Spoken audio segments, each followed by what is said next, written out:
All right, guys, it is 1:48 p.m. This is going to be a little bonus video for you all. I threw together some of my favorite racing shoes right now, and also some of these shoes that I know a lot of 330 marathoners are considering. And our guy asked me, I'll throw his name up in the corner here, I forget who it was, but my guy asked me to put together a video comparing some of these shoes. So that's what we're going to do today. And the reason it's a bonus video is because I shot and am almost done editing a different video, but then I saw the embargo here, and I will black out everything else, and it said embargoed until 9 CET. And on this channel, every day means every day. So today, this is the video you're gonna get. Tomorrow, you're gonna get a first run of an awesome shoe that I am super hyped for. It is an absolute monster. So today, let's compare some of these best marathon race shoes for 330 marathoners. I'm excited to break down all the differences between some of these shoes.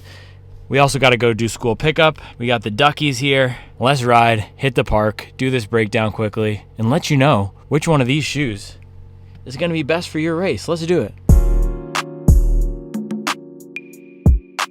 All right, guys, so we're going to get it in right on the hood of the Jeep today at the beautiful park. So I want to go over these 5 shoes right here. All these shoes I put in at least one 20-mile long run, as well as some sort of a faster pace workout. And these are the shoes that I've identified as the best on the market of the marathon racing shoes that I've tried. And I've tried, I think, almost a dozen at this point for 3 to 4 hour marathoners. So these guys right here. Now we have some newer brands here, Tier and Diadora. And then of course we got some classics, Saucony. The Endorphin Pro 3 was actually my race shoe of choice in 2022. I ran a 3:19 marathon in that shoe. This is the Pro 4, and I put a 2:55 marathon during training. And this guy, and then of course New Balance, the SC Elite V3, I know that was a loved shoe by a lot of 4-hour 330 marathoners. This guy got a little bit more aggressive. They firmed up the foam a little bit, went with 100% PEBA midsole, and then we got the Hoka Cielo X-1. This is almost the, I don't know if I could call it this, but the black sheep of the marathon racing world right now, because it is a little bit heavier. But man, I put some serious pace on this guy during a 22-mile long run, and it responded well. So we got the respected brands up in the front, some newcomers out in the back with the Tier and the Diadora. All of these are 100% PEBA midsole shoes with the carbon fiber plate. So let's get into it. And I want to start first. Let's start with the Saucony Endorphin Pro 4 here. So as I mentioned, Pro 3 was my shoe of choice for 2022 Charlotte Marathon, and it was the shoe that I recommended for most recreational runners in 2023. This guy has made some changes, and the main one, which you can see in the specs, is the Power Run HG. So this little bit of foam out here in the back is Power Run HG, and then throughout the rest of the midsole, we see the Power Run PB, look, stamped right there on the forefoot, Power Run PB. So this has still a soft, forgiving ride. The one downside to it is the heel is a little bit narrow. So if you need a lot of stability out in the heel, this might not be the best option. But for most people, this is going to be a really good choice. It's fun. It's comfortable at that 3:30 marathon pace. It's going to give you enough pop to feel good throughout the first 2.5, 3 hours, and then enough comfort for the last 30 minutes where you might be dragging a little bit. And also for that last 30 minutes, you will get enough snap and bounce from the carbon fiber plate here. And so these two shoes, New Balance and Saucony Endorphin Pro 4, these two are probably the least aggressive, but you're still getting carbon fiber plate, you're still getting PEBA, you're still getting some bounce and snap. So I think this is the one that's going to work the best for most people. There's not a lot of weirdness going on. There's no gimmicks. It feels good in the back for heel striking, feels good when landing in the forefoot for mid to forefoot landing runners. And this upper, I've said it a few times in different videos, but it's a great upper with this nice stretchy tongue here. So all around awesome shoe. Last thing to mention, the rubber here is fantastic. On that marathon time trial I did, it was pouring rain, and this did a really good job. So Saucony Endorphin Pro 4, awesome choice for 330 marathoners. Next, let's talk about a shoe that does have some gimmicks. That is the Hoka Cielo X-1. So the special sauce, and I will talk about the sweet spot in a second, but the special sauce of the Cielo X-1 is that they've gotten around the World Athletics 40 millimeter stack rule by putting 46 millimeters of stack up in the midfoot, and then 40 back in the spot where the official measurement gets taken. So that makes the shoe a little bit heavier, but you're getting a ton of bounce and this really nice rolling feeling. And because you get so much foam, it's super comfortable. And so if you can see here actually where this little cutout is and this line, there's two different pieces of foam and they're two different types of foam. So the bottom is a little bit firmer, top is a little bit softer. That gives us this really nice step-in feel, and at pretty much any pace this thing sings. And doesn't sing as in it's going to be super aggressive and really fast feeling and bounce you along, but no matter what pace you're running, it feels nice and comfortable and cushioned because of all that foam you're getting. And so the downside of this shoe, and this is what I'm saying the sweet spot, is that you have to land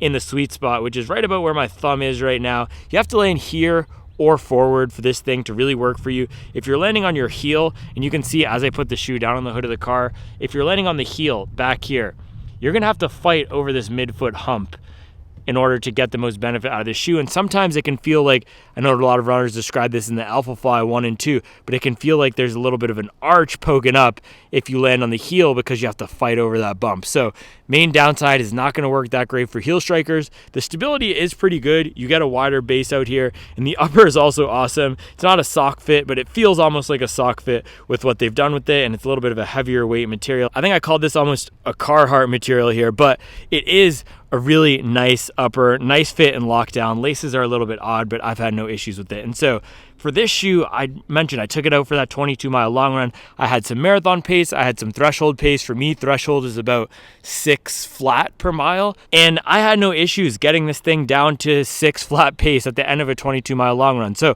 while it is on the heavier side, the trade-off isn't as bad with that weight because of how much bounce you get. And so I think for most runners at that 330 marathon range, if you are not a heel striker, this is a really good option if you want something fun and comfortable. You're going to get a lot more cushion in this shoe than in the Saucony Endorphin Pro 4. It also has a little bit more of an aggressive rocker. So if you want the ultimate marathon racing shoe, you aren't afraid of a little bit more weight. Maybe you're racing a flat marathon where you're not going to have to charge up a lot of hills. This would be a really good choice. All right, guys, next let's go back to something a little bit more traditional. So this is from a new brand, but they didn't do anything crazy in here. There's no gimmicks. It is a very simple shoe. You got a 40 millimeter stack of PEBA, and it's a true 40 millimeter stack. And you have a nice rocker up here in the forefoot. So this guy, similar to the Hoka Cielo X-1, it's almost like a combination of these two shoes, but similar to the Hoka Cielo X-1, is gonna be best for mid to forefoot landing runners because in the back here, it's a very flat platform. So unless you're landing up at the front of the shoe, you don't get the most roll, but that does give it a good degree of stability. And so like the Hoka Cielo X-1, you got a little bit of a wider base here. Let's take these two shoes side by side. You got some nice width. You're not going to be moving around at all. The upper is nice and padded, and you have great laces here. They're similar to the Nike Vaporfly 2 laces. Now, I did not bring my scale out to the park today, but this is also a decently lightweight shoe because you're not using any super dense foams. It doesn't have a ton of rubber. It has a good amount of rubber coverage. You do get the full carbon fiber plate. Look at that, elite carbon. And then you also get a decent amount of width in the forefoot here. So I think this runs maybe a half a size small. It's a little bit snug, so you may need to size up half a size if you have a bigger foot, but you do get a decent amount of width here. So overall, this is going to be a great option if you're a bigger runner, maybe want a little bit of a firmer ride than the Saucony Endorphin Pro 4 here. And if you want that additional stability, this is going to be good because it gives you a little bit more width and a little bit more support and structure than the Pro 4. So great for bigger runners, great for more forefoot runners, but still a very simple shoe that is super comfortable at that 330 marathon pace. All right, guys, so last two shoes here. Diadora Gara is the next one up. This guy is one of the most surprising shoes that I've tried this year because it is rare for me with the number of shoes that I've been testing over the past few months to be completely wowed by a shoe. And I was expecting to be wowed by the Nike Alpha Fly. I've been expecting to be wowed a few times and let down a little bit. But this guy, I was expecting nothing.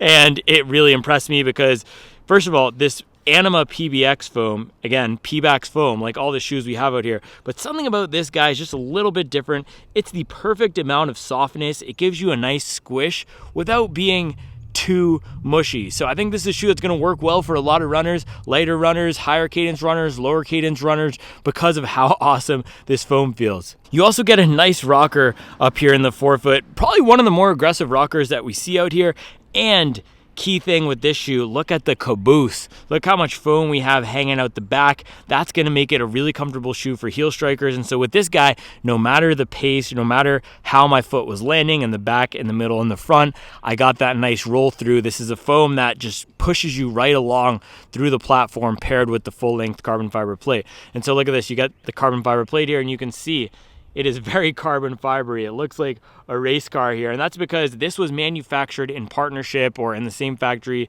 as Ducati. So that was one of the key selling points of the shoe that Diadora was telling me at the running event down in Austin, Texas. The angle of the plate here, they did something to make it a lot more aggressive than the way some other plates are angled, and that really does give you this snap off the forefoot. It's not just a marketing gimmick. And so this guy here, it's $300. It's the most expensive out of these. So $300, $250, $225 if you use the 10% off code, $275, $225, and $250. This is a tough sell at $300, but with the way that this foam feels, I think it's going to be worth it for most people, especially if you can use the shoe for training and racing. And with the amount of rubber that we have on the bottom, should be a decently durable shoe. You can see down here, we are starting to get a little bit of wear, but especially for forefoot runners, look at how much rubber we get up here in the forefoot. I don't think you're going to see any wear into the foam with this shoe at all. So of all these shoes that we have lined up here, for the 330 marathoner, I've picked shoes that aren't super aggressive and that will feel good at that 315, 330 mark. This guy here, though, is probably the most comfortable out of all of them in terms of feeling most like a training shoe. This almost feels like a Nike Pegasus when you put it on, and then when you start running fast, the foam activates, the plate activates. So if you want the best... Some kid just rolled by in a G-Wagon. That was really weird. If you want the best running shoe available, this might be the best running shoe available. If you think about comfortable for every day, you could even do recovery runs in this. It's like a souped up, almost like an SC Trainer V2. If you want the best of the best, that's going to be this guy. It's comfortable for everyday miles. It's fast as anything else we have out here. It's got some nice padding, and it should be pretty durable. So $300. But you should be able to get some good miles out of this. Now, last option for 330 marathoners that I brought out here today is the New Balance SC Elite V4. So I did a 20-mile run on this over the weekend. I did some threshold workouts in this before, and it's a solid option. The foam here, the new version of Fuel Cell with the PEBA, it's probably the firmest out of anything we see here. Let's actually line these up from firmest to softest. I'd probably put it something like this. So this would be the firmest. These guys would be the softest down here. The reason I'm putting the Hoka here, it is pretty soft, but with the dual foam, it's not going to feel the most compressive because of how much stack you get. But this guy is by far the firmest. You got to either be running fast, and for me, I have to be running below 610 per mile, or if you're a little bit bigger runner, I think that's going to activate the fuel cell too. So I would recommend this guy if you want something super cushion feeling. Because it is a 4mm drop, you get a lot of stack in the forefoot here and all the way up close to the toe. So it feels almost like you're running in a Gel Nimbus or a 1080. Definitely not as soft as those shoes, but as cushioned and as protective as those shoes. So if your main criteria in running that 330 marathon, or one of the main things you're looking for, is protection, is support, also stability, this is the best out of all these for stability, I would check out the New Balance SC Elite V4 here. This is going to be the one that locks your foot down the most, gives you the most support. It's not the most aggressive. It's not the fastest out of these guys here. This is actually probably a good way to line it up, slowest to fastest here. These probably are the most aggressive. Maybe the Pro 4 would go somewhere over here, but this is a comfortable one. So also a great option for training. All these shoes that I have out here are pretty good options for training, and you get a lot of rubber coverage out here on the front and the back. So there we have it, guys. These are my picks for 330 marathoners. Expensive, but the most fun. This one's going to be the most affordable, also probably work the best for most runners. There's nothing weird going on with the shoe other than a little bit of a narrow heel. I also think you're going to get some great training miles out of this shoe. This guy is the most gimmicky and the one that's probably not going to work for everyone. It's not going to be the best option for heel strikers, but if you are a mid to forefoot striker, a really fun shoe that can keep going and going and going because you get a little bit extra stack here. And then the tier, great for bigger runners who are mid to forefoot strikers. You get a nice aggressive rocker up in the front that's really going to be activated if you're landing in the front half of the platform. And then New Balance SC Elite V4 here, opposite of the tier actually. This guy is going to be a great choice if you're more of a heel striker or if you just want a ton of foam and protection for the later stages of that marathon. So there you have it, guys. Let me know what you are thinking about racing in. Let me know what comparisons you want to see next, and stay tuned for some more first runs on the channel after these E-words are up. All right, guys, thanks for watching. I'll be back tomorrow with another video.